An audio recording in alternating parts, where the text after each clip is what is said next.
شادی کی پہلی رات میاں بیوی نے فیصلہ کیا کہ جب وہ کمرے میں پہنچ جائیں گے تو پھر وہ دروازہ نہیں کھولیں گے، چاہے کوئی بھی آ جائے۔ ابھی دروازہ بند ہوئے تھوڑی ہی دیر ہوئی تھی کہ دولہے کے والدین باہر پہنچے تاکہ اپنے بیٹے اور بہو کو نیک تمناؤں اور راحت بھری زندگی کی دعا دے سکیں۔ دروازے پہ دستک ہوئی اور بتایا گیا کہ دولہے کے والدین آئے ہیں۔ دولہا اور دلہن نے ایک دوسرے کی طرف دیکھا، باوجود اس کے دولہے کو دروازہ کھولنا چاہیے تھا۔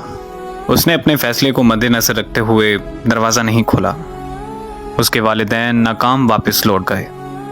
ابھی کچھ دیر ہی گزری تھی کہ دلہن کے والدین بھی دولہے کے گھر پہنچ گئے تاکہ اپنی بیٹی اور داماد کو نیک خواہشات پہنچا سکیں اور انہیں سکھی زندگی کی دعا دے سکیں۔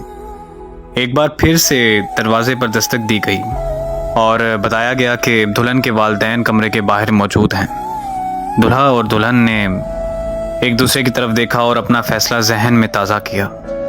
باوجود اس کے کہ فیصلہ ہو چکا تھا، دلہن کی آنکھوں میں بھری سرگوشی سنائی دی گئی۔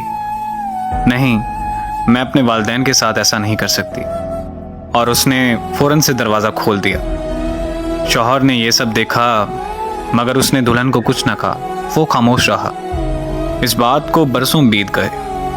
ان کے ہاں 4 بیٹے پیدا ہوئے اور 5ویں بار ایک بیٹی پیدا ہوئی۔ شوہر نے ننھی گڑیا کے دنیا میں آنے کی خوشی میں ایک بہت بڑی پارٹی کا انتظام کیا اور اس پارٹی میں ہر اس شخص کو بلایا جس کو وہ جانتا تھا، اور خوب خوشیاں منائی گئیں۔